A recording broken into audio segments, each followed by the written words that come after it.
네, TBC 클리닉 건강 365 오늘의 주치 소화기내과 박명순 교수님과 함께하겠습니다. 안녕하십니까? 안녕하세요. 예, 계명대 대구동산병원 소화기내과 박명순입니다. 예, 사실 우리가 규칙적으로 받는다고 하면 뭐 1년 아니면 2년에 한 번씩 건강검진을 받잖아요. 아무리 우리가 강조해도 건강검진의 필요성, 왜 해야 하는지는 정말 지나치지 않을 것 같습니다. 검진을 간략히 정의를 하면 질병의 증상이 없을 때 적절한 검사를 통해 조기에 질병 여부를 밝히는 것을 뜻합니다. 그래서 이제 검진에 타겟이 되는 병들은 첫째, 흔하게 발생해야 되고, 둘째, 검사를 통해 실제로 사망률 감소 등의 효과가 입증된 그런 질환들이어야 하는데요. 대장암이랑 위암의 경우 국내 암 발생 순위에서 각각 2등, 4등을 차지하는 그런 주요 질환입니다. 검진을 통해서 조기에 발견을 하고 또 치료 기회를 얻음으로써 개인은 건강을 유지할 수 있고 또 국가적으로도 손실을 조기에 방지할 수 있습니다. 그 현재 대표적 검진인 국가암검진은 위암, 간암, 대장암, 유방암, 자궁경부암 및 폐암에 대해서 이루어지고 있습니다. 이 중에 위는 40세 이상 성인을 기준으로 2년마다 위내시경을, 대장암은 50세 이상 성인을 기준으로 1년마다 분변 잠혈 검사, 즉 대변 내에 숨어있는 혈액에 대한 검사를 기본으로 시행을 합니다.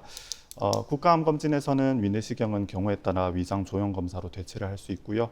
대장암의 경우에는 분변 잠혈 검사에서 양성 판정을 받으면 이어서 대장 내시경을 받을 수 있습니다.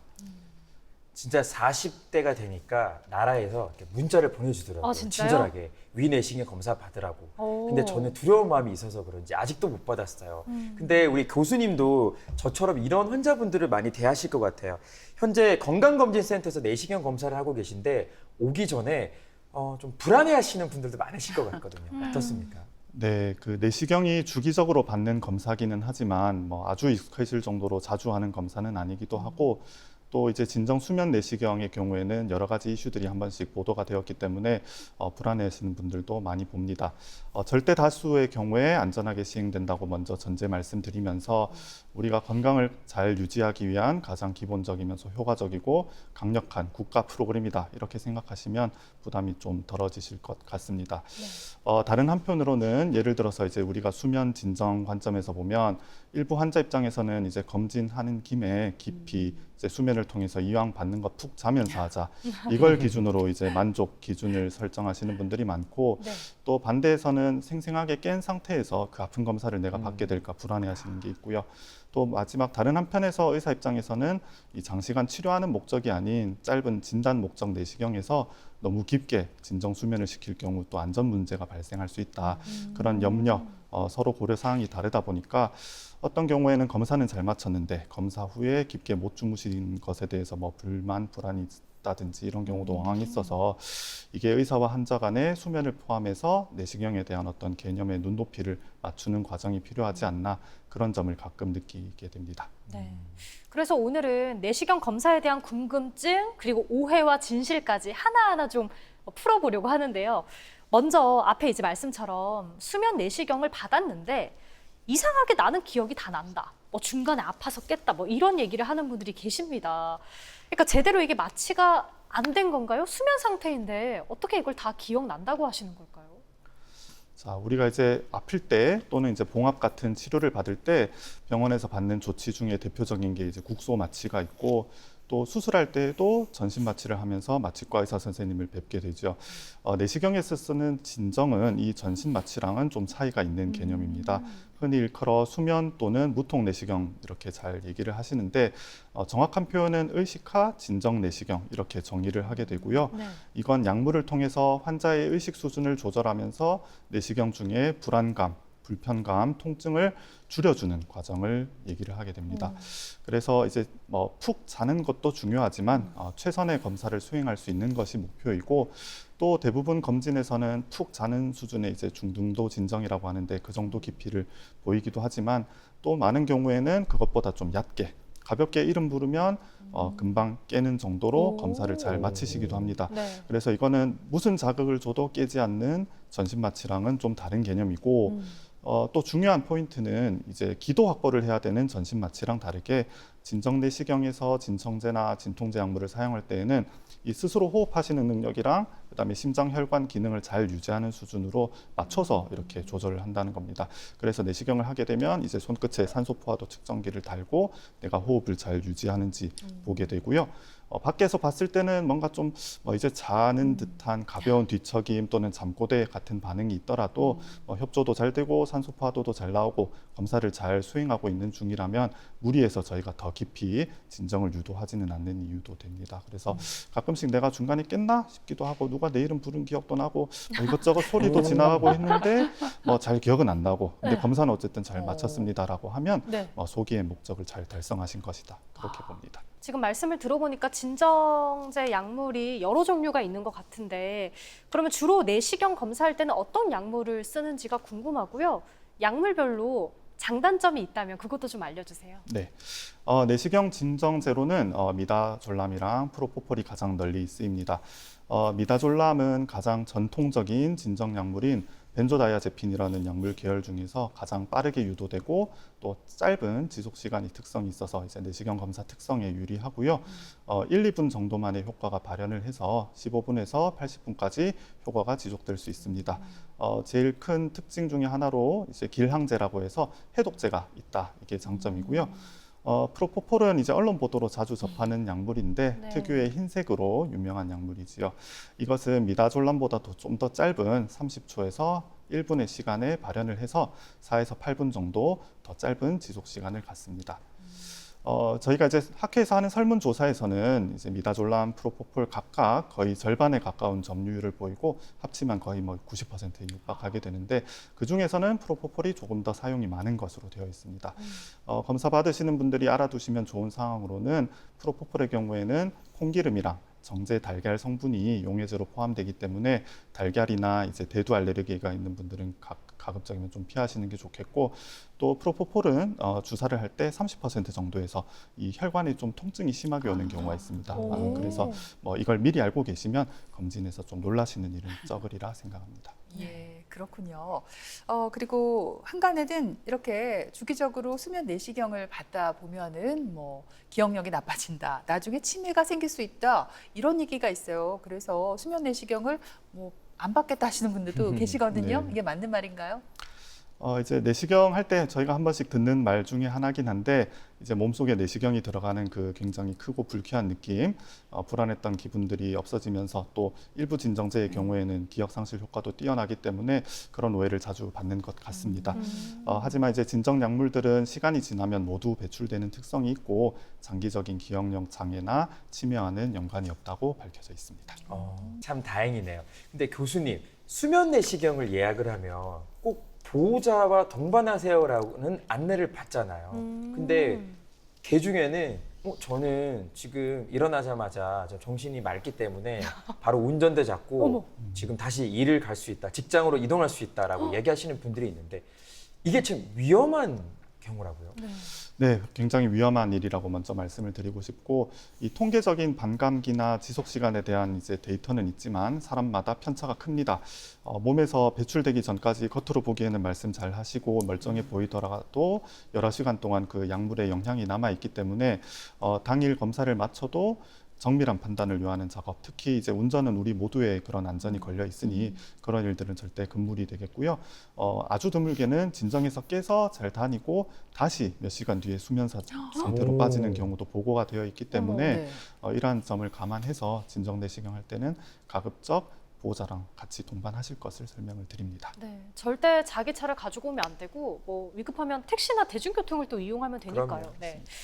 그리고 사실 내시경 검사를 수면으로 할까 비수면으로 할까 이거 고민하시는 분들 진짜 많거든요. 고민이다. 예, 저도 하게 되면 뭐로 해야 될까 고민인데 환자들에게는 어떤 걸 추천해 주시는지 궁금하고요. 우리 교수님은 내시경 받으실 때 어떤 걸로 받으세요? 굉장히 이제 정답이 없는 질문인데요. 구역 반사가 심하신 분들은 수면을 하시는 것이 확실히 편하실 테고요. 또 수면, 비수면 이렇게 양쪽을 다 잘하시는 분들도 있습니다. 그런 분들은 이제 내시경 외에 저희가 이제 진정 관리료라는 비용이 추가되니 그런 검사 비용이나 검사 후에 당일 일정을 고려해서 결정하시는 경우도 많습니다. 의사 입장에서는 당연히 이제 내시경을 할 때 기저질환 여부를 안 따질 수가 없고 이전 진정한 경험을 물어보거나 또는 코골이 여부 등도 참조하게 됩니다.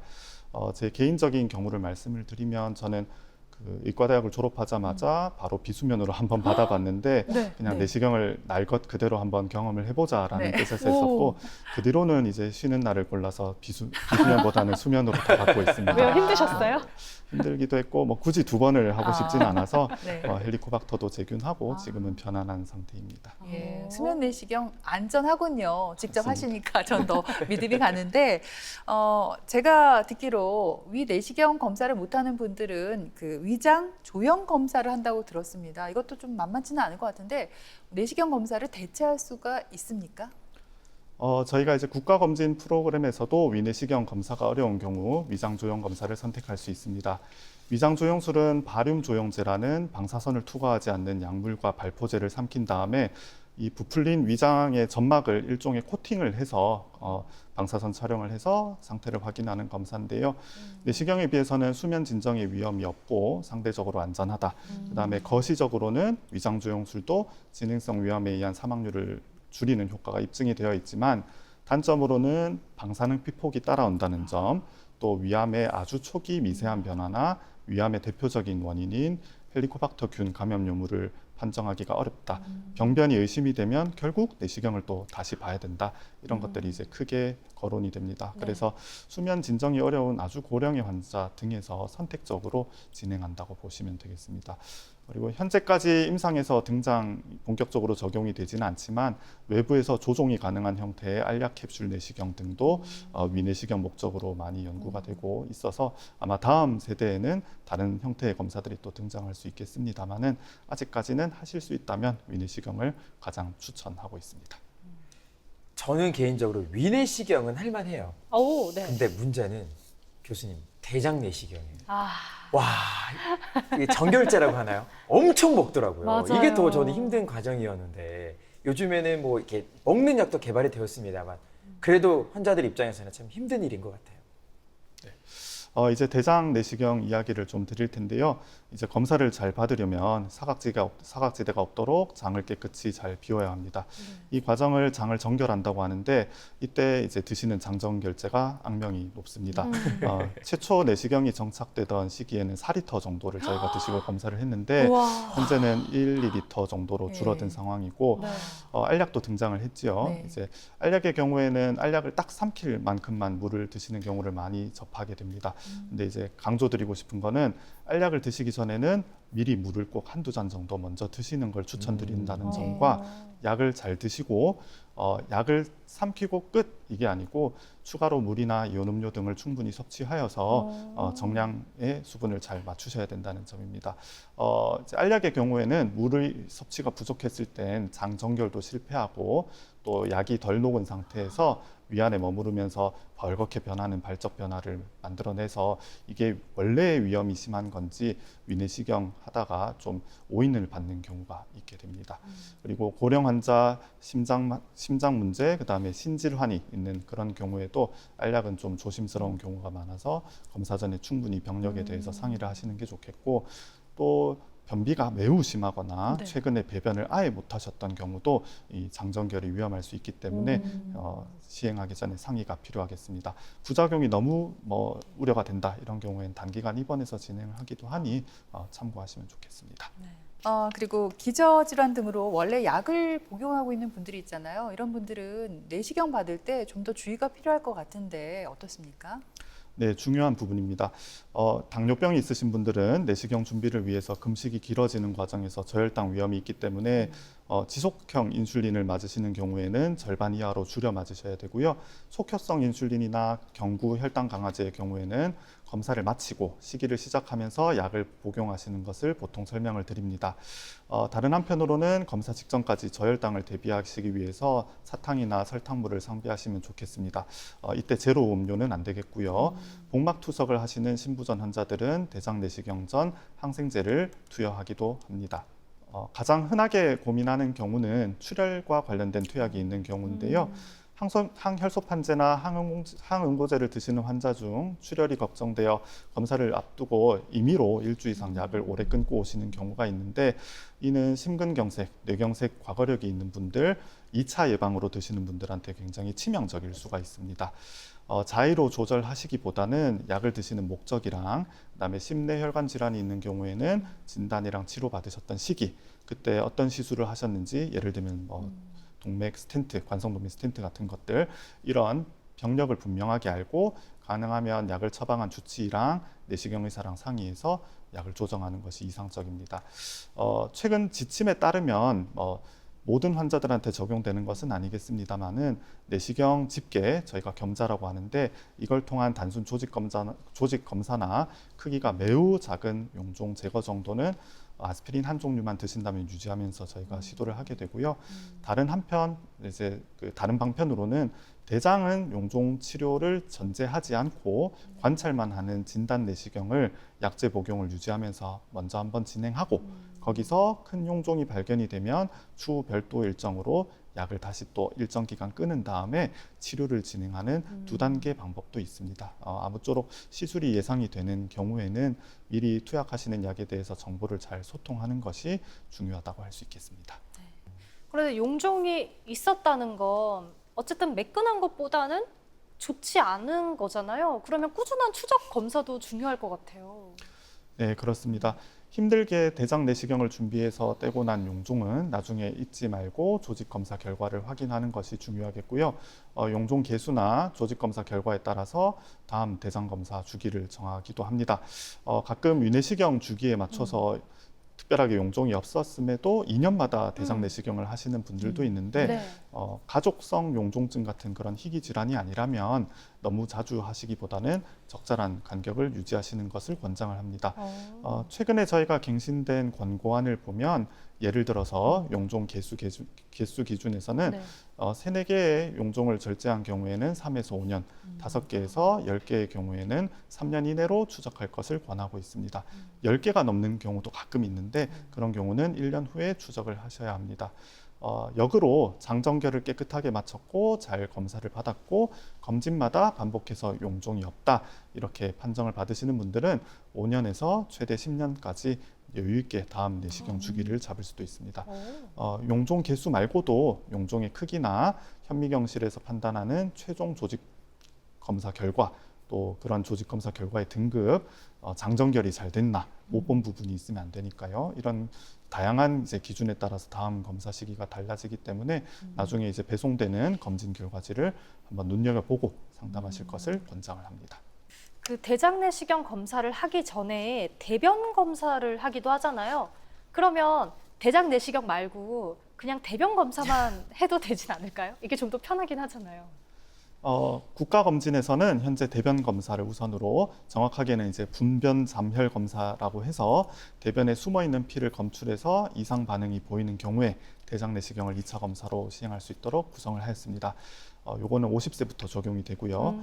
국가검진 항목은 아직 아니긴 합니다만은, 최근에는 대변에 숨어있는 피 대신에 대변 안에서 추출한 종양 DNA를 기반으로 이렇게 진단을 보조하는 검사도 상용화가 되어 있습니다. 그러나 젊은 연령에서 조기 대장암이 늘어나고 있는 추세랑 가장 중요한 포인트로 진단과 동시에 치료가 가능하다는 점에서 증상이 있거나 대사증후군 같은 동반 질환이 있는 경우, 가족용이 있는 경우 대장 내시경을 받는 것을 1순위로 권장을 하고 있고, 검사 시기도 사실 최근에는 약 45세 정도로 앞당기는 게 어떻겠냐라는 것을 여러 연구에서 추천하고 있습니다. 민간 검진의 영역에서는 이미 조기에 많이 시행을 하고 계시고요.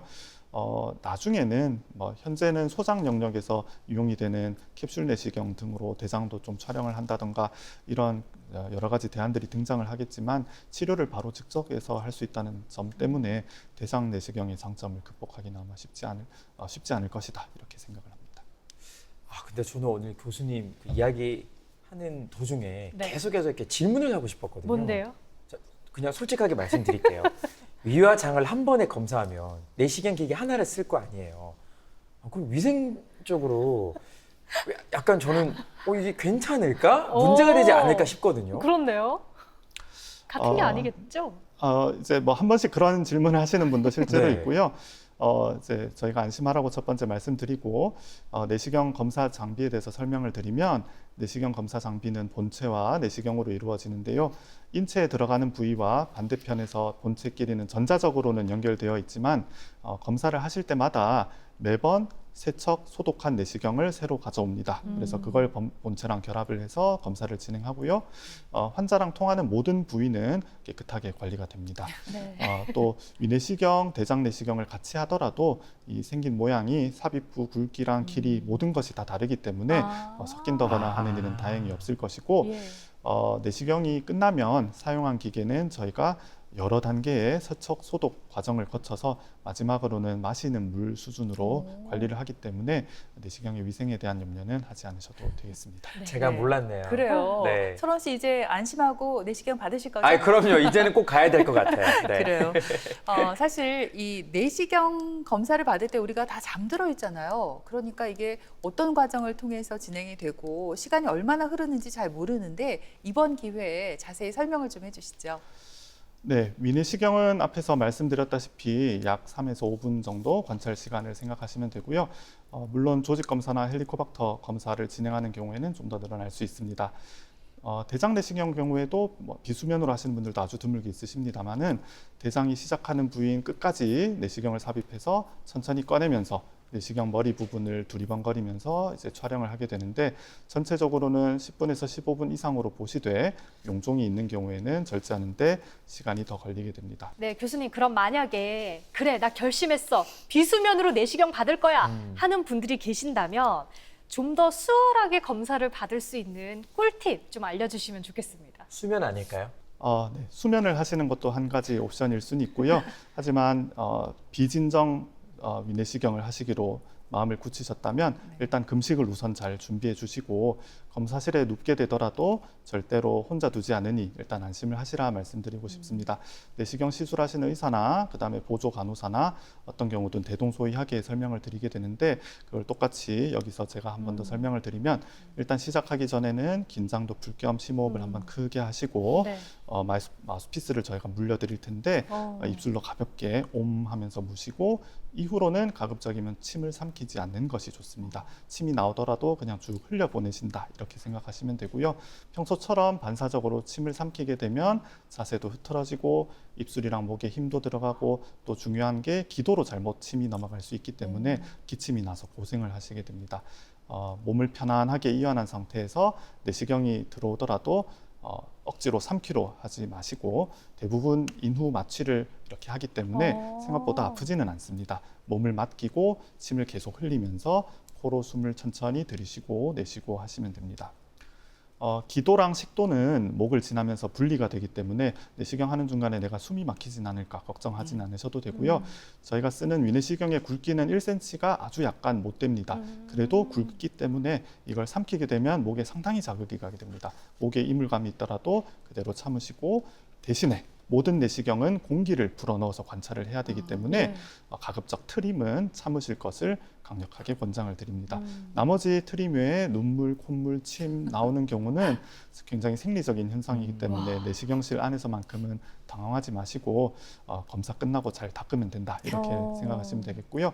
제 경우에는 검사하면서 지금 위장 봅니다, 지금 심의지장 봅니다 말씀을 드리긴 하는데 귀 기울이면서 같이 호흡 맞추시거나 아니면은 속으로 좋아하는 노래 한 소절 생각하시면 3에서 5분 내에 끝나기 때문에 금방 마무리할 거라고 봅니다. 예, 생각보다 빨리 끝나서 다행이네요. 이렇게 우리가 잠든 사이에 진행되는 위와 대장 내시경 검사에 관한 궁금증 오늘 자세히 알아봤습니다. 마지막으로 한 번 더 당부드리고 싶은 내용이 있다면 전해주시죠.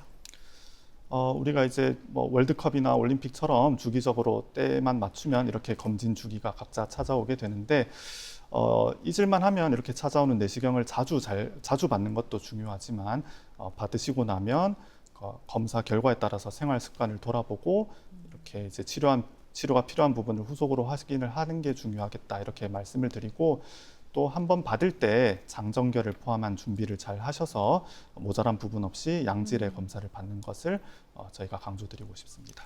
예.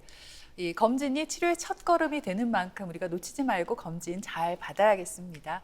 지금까지 도움 말씀의 소화기내과 박명순 교수님과 함께했습니다. 오늘 말씀 잘 들었습니다. 고맙습니다. 고맙습니다. 고맙습니다.